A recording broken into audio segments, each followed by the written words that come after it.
Tomorrow's a big day in Georgia politics. Voters will make their final decisions on who's going to be on the November ballot. Some of the big runoff races include the Republican seats for governor and U.S. Senate.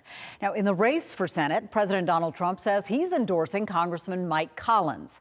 Collins will face political newcomer Derek Dooley in the runoff tomorrow. Both Republicans are hoping to challenge Democratic U.S. Senator Jon Ossoff in November. Meanwhile, Governor Brian Kemp is now backing Lieutenant Governor Burt Jones in the race to replace him as governor. Jones is set to face healthcare CEO Rick Jackson in the runoff tomorrow. The winner will face Democrat and former Atlanta Mayor Keisha Lance Bottoms in the midterms.